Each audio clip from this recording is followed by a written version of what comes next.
वफाकी हुकूमत ने पेट्रोलियम मसनूआत की कीमतों में इजाफा कर दिया। पेट्रोल की कीमत ₹1.35 फी लीटर बढ़ गई। नई कीमत ₹248.38 मुकर्रर।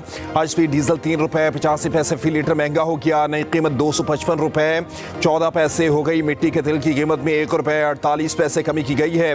नई कीमत ₹161.54 मुकर्रर। वज़ारत ख़ज़ाना ने कीमतों में रद्द-बदल का नोटिफिकेशन जारी कर दिया। LPG की फी किलो कीमत में ₹2.88 का इजाफा। घरेलू सिलेंडर ₹34.09 महंगा हो गया। नई कीमत ₹2,999.47 मुकर्रर।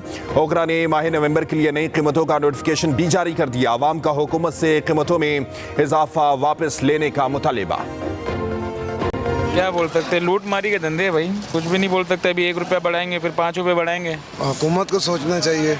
हम तो मजबूर हैं, हमें तो पेट्रोल डलवाना है ना, तो ये इनको सोचना चाहिए कि थोड़ा सा कमी रखें।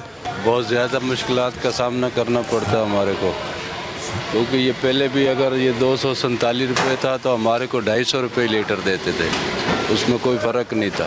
हमारी मर्ज़ी हो या ना हो, हुकूमत ने अपनी मर्ज़ी चलानी होती है भाई। भाई हम तो मंथ पे डिपेंड करते हैं, अब पूरे मंथ का वेट करना पड़ता है, बजट होता नहीं हमारा।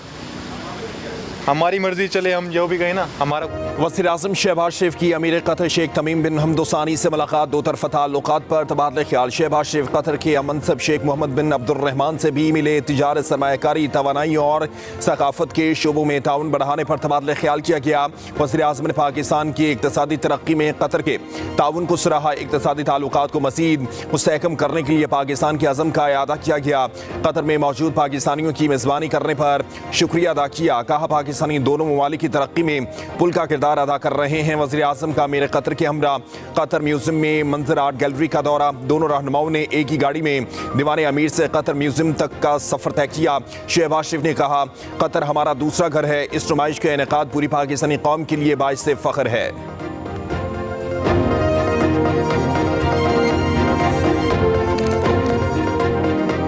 पाकिस्तान के अरकान पार्लियामेंट का वज़ीर आज़म शहबाज शरीफ को ख़त। कांग्रेस अरकान के अमरीकी सदर को लिखे गए ख़त पर इज़हार तशवीश। कहा 62 कांग्रेसी अरकान का अमरीकी सदर को ख़त पाकिस्तान के अंदरूनी मामलात में मुदाखलत के मुतरादिफ है। पाकिस्तान के अंदरूनी सियासी मामलात की गलत अक्कासी की गई। ख़त पाकिस्तान की एक मखसूस सियासी जमात के बयानिए को तक़वियत देता है। ख़त में मखसूस सियासी जमात की जानिब से मिस इन्फॉर्मेशन की बुनियाद पर लिखा गया।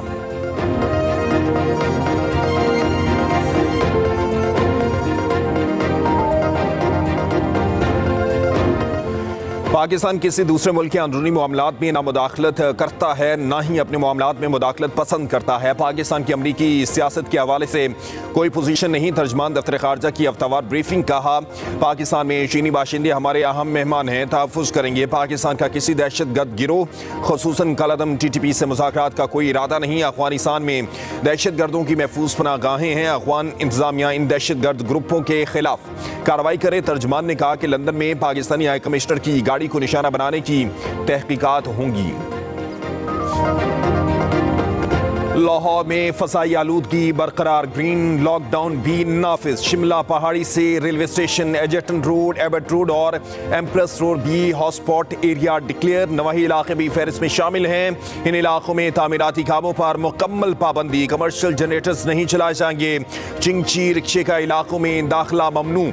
ओपन बारबेक्यू पर रात 8 बजे के बाद पाबंदी।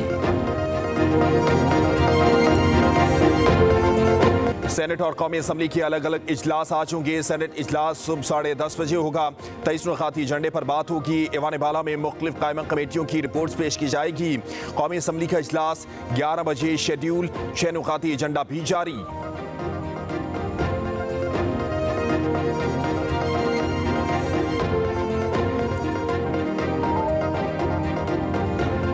अवाम की खिदमत में नून लीग का पलड़ा पहले भी भारी था, आइंदा भी भारी रहेगा। मुखालफिन भी एतराफ़ कर रहे हैं।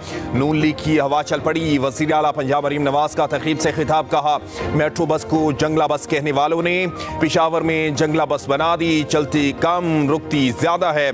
पंजाब में फितना फसाद की सियासत की गई।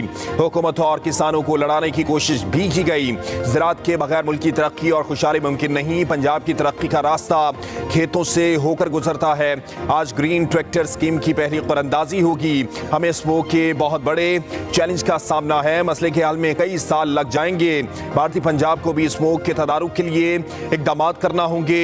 उधर वज़ीर आला पंजाब मरियम नवाज ने सुपर सीडर प्रोजेक्ट लॉन्च कर दिया। काश्तकारों में सुपर सीडर की तकसीम।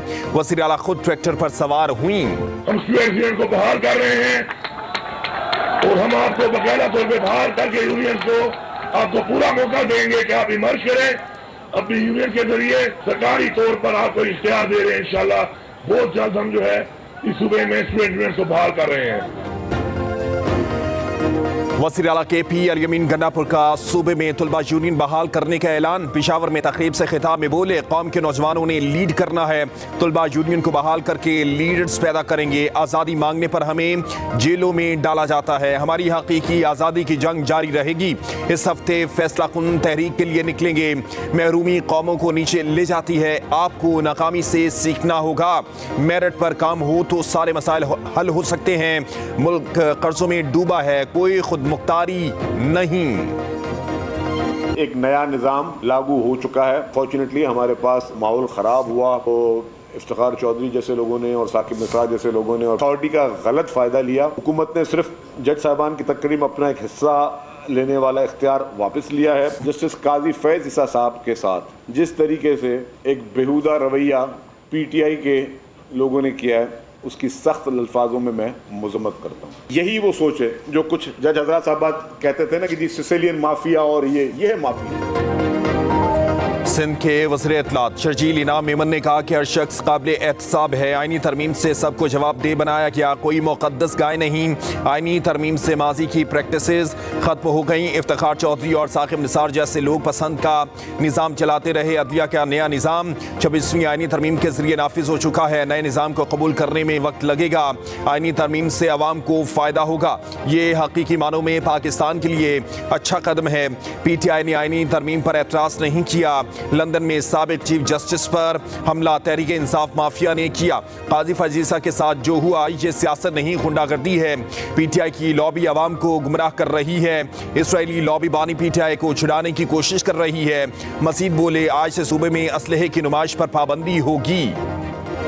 तहरीक इंसाफ के रहनुमाओं का सुपरिटेंडेंट अडयाला जेल पर सियासी गुफ्तगू न करने से मुतालिक अंडरटेकिंग मांगने का इल्ज़ाम। अपोजिशन लीडर कौमी असम्बली उमर अयूब ने कहा, अदालती हुक्म के बावजूद बानी PTI से नहीं मिलने दिया जा रहा। ये दुनिया से छुपाना चाह रहे हैं कि बानी को सहूलतें नहीं दी जा रही। तौहीन अदालत हो रही है। शिबली फरास ने कहा, अदालत की इजाज़त के बावजूद 3 घंटे इंतजार के बाद भी मुलाकात नहीं करवाई गई। असद कैसर बोले, ऐसे हथकंडों से हम दबाव में नहीं आएंगे। ये आपकी गलत फहमी है। सदर पाकिस्तान आसिफ अली जरदारी का पांव फ्रैक्चर हो गया। डॉक्टर्स ने चेकअप के बाद सदर जरदारी के पांव पर 4 हफ्ते के लिए कर दिया है। मुकम्मल आराम का मशवरा। सदर पाकिस्तान का दुबई एयरपोर्ट पहुंचने पर जहाज से उतरते हुए पांव फ्रैक्चर हुआ था। बिलावल भुट्टो जरदारी से मौलाना फजल रहमान का टेलीफोनिक राब्ता। आसिफ अली जरदारी की सेहत से मुतालिक खैरियत दरियाफ्त की। नेक तमन्नाओं का इज़हार। जल्द सेहत जाबी के लिए दुआ भी की। पाकिस्तान के लिए IMF की इस्लाहाती शराइत परेशानी का बाइस बनने लगी। ज़राए के मुताबिक बैनुल-अक़वामी मालियाती फ़ंड मैक्रो इकनॉमिक फ्रेमवर्क की नाकामी बड़ा चैलेंज बन गई। नॉन टैक्स वसूलियों का हदफ भी हासिल न हो सका। हुकूमत ने $7 अरब के इस्लाहाती पैकेज की शराइत पर रज़ासानी की तैयारियां शुरू कर दी। PIA की निजकारी के लिए बोली का अमल। निजी कंसोर्शियम ने सिंगल बिडर के तौर पर सामने आकर 60% शेयर्स की खरीदारी के लिए $10 अरब की बोली लगाई। बोली दहिंदा को सरकारी कीमत में खरीदने के लिए 30 मिनट का वक्त दिया गया। निजी कंसोर्शियम ने PIA के लिए बोली की रकम बढ़ाने से मातहत कर ली। हुकूमत ने कम अज कम कीमत 85 अरब 3 करोड़ रुपए मुकर्रर की थी।